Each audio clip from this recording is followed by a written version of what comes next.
Hey, what's up guys, my name is Zahir and this is the camera review of Infocus Vision 3. So guys, this phone has 8 megapixel front facing camera with the aperture of f2.2 and it has 2 rear cameras. Yes, this phone costs 7,000 rupees and it has 2 rear cameras, one of which is 13 megapixel with the aperture of f2.0 and another is 5 megapixel with the aperture of 2.2. It has a wide angle lens, so let's test it out. So guys, as you see here, this is the interface. Basically this is a full to full copy of iPhone's interface. As you see here, by the way, it has pro mode as well.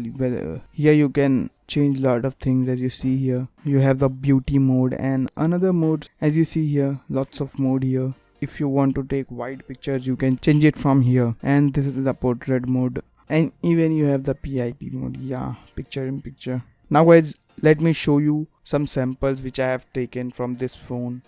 These are the sample which I have taken in some good lighting situations, like in daylight or in studio light. So as you see here, in the daylight and studio light situation, it looks pretty good.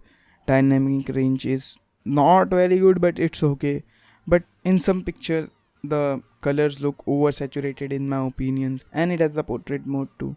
So these are the portrait photos which I have taken. It is not very good. As you see here, the edges are not very smooth. As you see, there is a lot of blemishes. I don't like the portrait mode in this phone guys, but in the good lighting situation, photos comes out really good. You can use them. But moving to the low light to medium light situation, here the situation is pretty tense. The photos are grainy. There is a lot of noise in them, as you see here, because this phone costs only 7,000 rupees. So this thing is expected with this phone. As you see, it has the flash. You can illuminate the flash to illuminate the subject, as you see here. Now let's take some pictures with the normal lens and with the wide lens.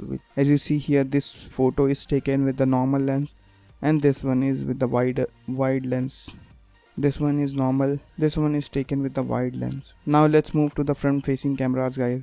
In the good lighting situation, it can take some awesome selfies guys. It has 8 megapixel camera and it has a beauty mode which can smoothens up your skins.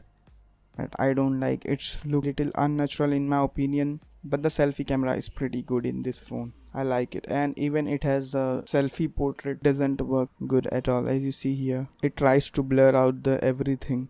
Now let's move to the video side of things guys. In the video side of things, it can record up to 1080p with the rear camera and 1080p with the front camera too. And as you see, the video quality looks pretty amazing in the studio like situation as per the pricing. But I hate the autofocus. The autofocus is low in my opinion, as you see, and they didn't even give the touch to focus option. I don't know why they did that, so I hate that. The autofocus is really slow, but when it focuses, the subject is pretty sharp in my opinion. So guys, that's it in this camera review of Infocus Vision 3. I hope you guys like this video. If you do, please hit that like button. And yeah, if any of your friend wants to buy Infocus Vision 3 or any phone under 7,000 rupees, then please share this video with them. Thank you so much for watching this video guys. Bye bye.